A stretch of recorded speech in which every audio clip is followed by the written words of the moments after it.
നിങ്ങളുടെ ഇഷ്ട പരമ്പരകൾ എക്സ്ക്ലൂസീവായി സൺ നെക്സ്റ്റ് ആപ്പിലൂടെ തികച്ചും ഫ്രീ ആയി ഇപ്പോഴേ ആപ്പ് ഡൗൺലോഡ് ചെയ്യൂ. മാഷപ്പ ഞങ്ങളെ രക്ഷിച്ച ശ്രീകുട്ടിയാ. അതെ ടീച്ചറെ, ശ്രീമോളെ ഞങ്ങളെ രക്ഷിച്ചത്. ആരും സങ്കടപ്പെടണ്ട, ശ്രീകുട്ടി ജീവനോടെ ഉണ്ട്. ഉണ്ടാവും, അതെനിക്കറിയാം. ഗൗരി മുത്തശ്ശിയുടെ സംരക്ഷണത്തിൽ അവൾ എവിടെയോ ഉണ്ട്. നമ്മളിങ്ങനെ വെറുതെ ഇരുന്നാ മതിയോ മാഷെ? തറവാട്ടിൽ കിടന്ന ദുഷ്ടശക്തികളുടെ ഉദ്ദേശം ഇനി എന്തൊക്കെയായിരിക്കും? കാവലിൽ നിന്ന് പോലീസുകാരെവിടെ പോയെന്നാ മനസ്സിലാകാത്തത്. ഞാൻ അവിടം വരുന്ന് പോയാലോ ടീച്ചറെ? എന്താ ഈ പറയുന്നേ? ഇവര് പറയുന്നതൊക്കെ കേട്ടിട്ടും അവിടെ പോയി നോക്കാനോ? അതൊന്നും വേണ്ട. എങ്കിൽ പിന്നെ സ്റ്റേഷനിലൊന്ന് നേരിട്ട് പോണം. കാവലിൽ നിന്ന് പോലീസുകാർക്ക് എന്താ സംഭവിച്ചെന്നറിയണം. ഒന്നുകൂടി കാവൽ ശക്തമാക്കാൻ അപേക്ഷിക്കാം. ആ, അതാ നല്ലത്. നിലവറയ്ക്കകത്തൊന്നും എന്തൊക്കെ എടുത്തോണ്ട് പോയിട്ടുണ്ടോ ആവോ? നിലവറയ്ക്കകത്ത് മുഴുവൻ താളിയോല കെട്ടുകളും പിന്നെ കുറെ പുരാതന വസ്തുക്കളും. ഇപ്പൊ അതൊന്നും ആർക്കും വേണ്ട. താളിയോലക്കെട്ടുകൾ മാത്രമാണ് നിലവറയിൽ നിന്ന് കരുതണ്ട. വലിയൊരു നിധിയുണ്ടെന്ന് മാഷ് തന്നെയല്ലേ താളിയോലയിൽ വായിച്ചത്. വന്നവരുടെ ലക്ഷ്യം അതാണെങ്കിലോ? എന്തായാലും ഒന്ന് സ്റ്റേഷൻ വരെ പോയിട്ട് വരാം. ഇത് ഇങ്ങനെ വിട്ടാ പറ്റില്ലല്ലോ. ഞാനും വരാം മാഷപ്പൂപ്പ. വേണ്ട മോനെ, അപ്പൂസ് വരണ്ട.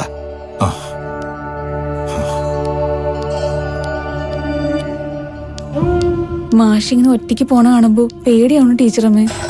ഒളിച്ചോടുന്നതിന് ഒരു പരിധിയില്ലേ മോളെ? കൊല്ലാൻ ഇറങ്ങിയവര് ഇവിടെ എത്തുമെന്നറിയില്ല. അങ്ങനെ ആരെങ്കിലും വന്നാ അപ്പൂസിനെയും കൂട്ടി എവിടേക്കെങ്കിലും ഓടിപ്പോയിക്കോളണം. നീ ഞങ്ങൾക്ക് കാവലിൽ നിന്ന് വെറുതെ. ടീച്ചറമ്മ ഇത് മിണ്ടായിരുന്നേ. ഞാൻ ജീവിച്ചിരിക്കുന്നിടത്തോളം കാലം നിങ്ങൾ രണ്ടാളും തികത്തു ഒരു മൺതരി വീഴാൻ ഞാൻ സമ്മതിക്കത്തില്ല.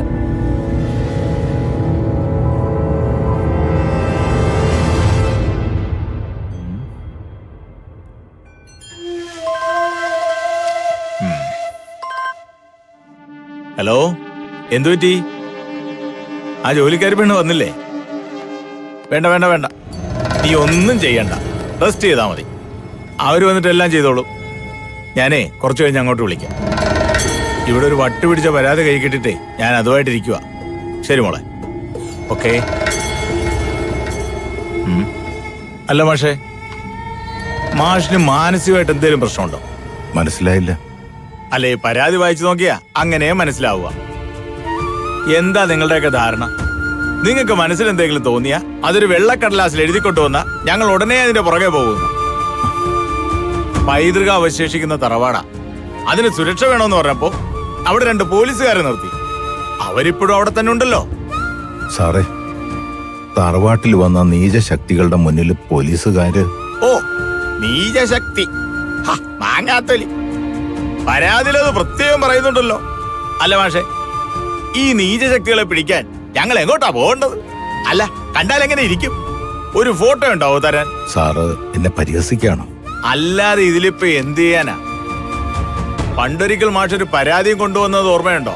ഒരാൾ കള്ളനാണെന്നും പറഞ്ഞു. എന്നിട്ട് എന്തായി? അയാൾ കള്ളനായോ?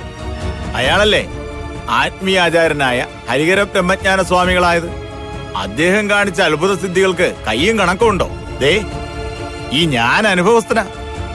എത്രയോ കൊല്ലം കുട്ടികളുണ്ടാകായിരുന്ന ഞങ്ങള് ആശ്രമത്തിൽ പോയി സ്വാമിയെ കണ്ടതിന് ശേഷമാണ് എന്റെ ഭാര്യ ഗർഭിണിയായത്. ഇപ്പൊ പ്രസവിക്കാറുമായി. അപ്പൊ മാഷിന്റെ യഥാർത്ഥ പ്രശ്നം എന്തായിരുന്നു? ഊത്തറയ്ക്കൽ തറവാടിനേക്കാൾ പ്രശസ്തി ഹരിഹര ബ്രഹ്മജ്ഞാന സ്വാമിക്ക് വന്നു ചേരുമെന്നുള്ള പേടി. സാർ എന്തൊക്കെയാ പറയുന്നേ? എനിക്ക് ആരോടും അസൂയയില്ല. ഞാൻ പറഞ്ഞതും പരാതിയിൽ എഴുതിയിരിക്കുന്നതെല്ലാം സത്യമാണ്. തറവാട് കാത്തു സൂക്ഷിക്കാൻ വേറെ മാർഗമൊന്നും ഇല്ലാത്തത് കൊണ്ടാണ് ഞാനൊരു പരാതിയായിട്ട് ഇവിടെ വന്നത്. എന്നാ മാഷിനെ നല്ലൊരു കാര്യം ഞാൻ പറഞ്ഞുതരാം. തറവാടിന്റെ ഉമ്മറത്ത് 2 പോലീസുകാർ നിൽപ്പുണ്ട്. ഇതുപോലെ എന്തെങ്കിലും തോന്നിയാ മാഷ് അവരോട് എന്ന് പറഞ്ഞാൽ മതി. പരാതിയിൽ എന്തെങ്കിലും കഴമ്പുണ്ടെങ്കിൽ അവരത് എന്നോട് പറയും. അല്ലാതെ മാഷ് വെറുതെ അങ്ങോട്ടും ഇങ്ങോട്ടും നടന്ന് ബുദ്ധിമുട്ടണമെന്നില്ല. സാധാരണക്കാര് നീതി പ്രതീക്ഷിക്കുന്ന സ്ഥലമാണ് പോലീസ് സ്റ്റേഷനും കോടതിയൊക്കെ. പക്ഷെ ആരുടെ വാക്ക് കേട്ടാണെന്ന് അറിയില്ല. സാർ ഇപ്പൊ കാണിക്കുന്നത് നീതി നിഷേധമാ. എന്തോ മാഷ് എനിക്ക് ക്ലാസ് എടുക്കാൻ വന്നാണ്. ഇനിയിപ്പോ ഞാൻ നിയമം തെറ്റിച്ച് നടക്കാണെന്ന് മാഷ് തോന്നിയാലേ എനിക്ക് പുല്ല. ഇത്തരം തോന്നിയാസങ്ങളുമായി മേലെ എന്റെ മുന്നിലേക്ക് വന്നു പോരുന്നു. സമയം കളയാനായിട്ട് എഴുന്നേറ്റ് പോടോ. പോകോ. ഓരോരോ മണ്ടത്തരം പറഞ്ഞു വന്നോളും, വെറുതെ പോലീസിന്റെ നെഞ്ചത്തോട്ട്.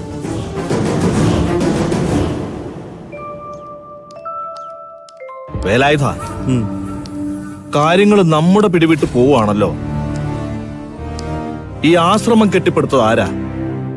കഷ്ടപ്പെട്ടതേ നീയും ഞാനും ഒക്കെയാ. ആ ശേഖരൻ തമ്പിയുടെ വരവോടെ നമ്മളൊക്കെ ഇവിടെ ഒന്നും അല്ലാതെയായി. ഇപ്പൊ ആശ്രമത്തിന് പേരുണ്ട്, പ്രശസ്തിയുണ്ട്, സമ്പത്തുണ്ട്. പിടിച്ചെടുക്കുന്നവർക്ക് ഗുണമുണ്ടല്ലോ. തറവാട്ടിലെ നിധി കൂടി ഇവിടെ കൊണ്ടുവന്ന ശേഖരൻ തമ്പി പിന്നെ ചക്രവർത്തിയാ. അയാൾക്ക് വലിയ സ്വാധീന വലയുണ്ട്. ഇത്രയും കാലം ഭക്തജനങ്ങൾ വന്ന് കാൽക്കൽ വീണ് തൊഴുതു. ഇനി അതുണ്ടാവുമെന്ന് തോന്നുന്നില്ല. ആശ്രമവാതുക്കൽ ഗുണ്ടകളുടെ കാവല. അവര് ഭക്തജനങ്ങളെ അകത്തേക്ക് കയറ്റുന്നില്ല, ഒരാളെയും പുറത്തേക്കും വിടുന്നില്ല. അതെ, രഹസ്യവും മതിലിയാടിയ മദ്യം വാങ്ങിക്കുന്നത്. അയാളങ്ങ് തട്ടിക്കളഞ്ഞാലോ? സ്വാമി പറഞ്ഞ ഞാൻ അതും ചെയ്യും. അയാളുടെ അടിമയെ കഴിയുന്നില്ലെന്ന് അതല്ലേ? അയാളെ കൊല്ലുന്ന ചിന്തയൊന്നും തൽക്കാലം വേണ്ട. അയാൾ സാധാരണ മനുഷ്യനല്ല, ഒരു ഭീകരനാ. അയാൾ സ്വരൂപിച്ചു വെച്ചിരിക്കുന്ന ശക്തി ഒരുപാടുണ്ട്. മാത്രമല്ല, മൃത്യുലേഖ അയാളുടെ കൂടെ നിഴൽ പോലെ കൂടെയുണ്ട്. മൃത്യുലേഖ തന്നെയാണ് തീച്ചട്ടിയമ്മ. അതറിയോ? അത് ഒരു പിശാചിനിയാണ്.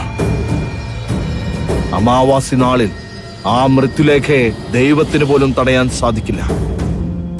അതുകൊണ്ട് അയാളെ നമ്മൾ സൂക്ഷിക്കണം.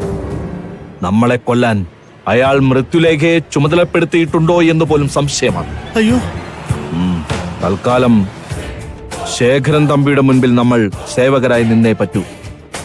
നമുക്കൊരവസരം വരുന്നതുവരെ. അവസരം വന്നാൽ ശേഖരൻ തമ്പിയെ തീർക്കണം. കഷ്ടപ്പെട്ടുണ്ടാക്കിയ പേരും ഭക്തജനങ്ങളെ പറ്റിച്ചുണ്ടാക്കിയ മുതലും വെറുതെ ഒരുത്തിനും അങ്ങനെ കൊണ്ടുപോകണ്ട. അല്ലേ വേലായുധ? സ്വാമി അല്ല, ഹരീന്ദ്രൻ എന്ത് പറയുന്നു ഞാൻ അതിന്റെ കൂടെ നിൽക്കും.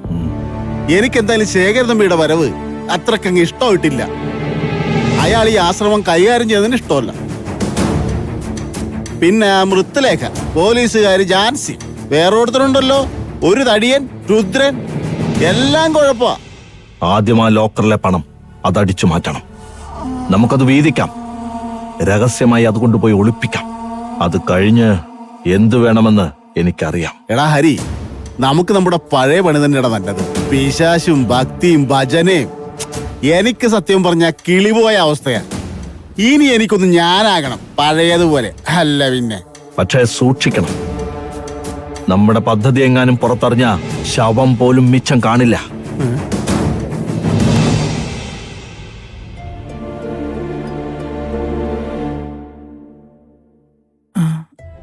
എന്താ സുനന്ദ? സുഗന്ധിയടുത്തേക്ക് എന്നോടൊന്നും തോന്നരുത്. അജയുടെ മേഘനയുടെ വിവാഹം നമുക്ക് വേണ്ടെന്ന് വെച്ചാലോ? ഐശ്വര്യ പറഞ്ഞത് കേട്ടിട്ടാണോ? അത് കള്ളമാണെന്ന് ഞാൻ പറഞ്ഞില്ലേ? അങ്ങനെ പറയാൻ എളുപ്പമാ. പക്ഷേ അവളുടെ വയറ്റിലൊരു കുഞ്ഞ് വളരുന്നു എന്നത് സത്യമാണെങ്കിലോ? സത്യമല്ല.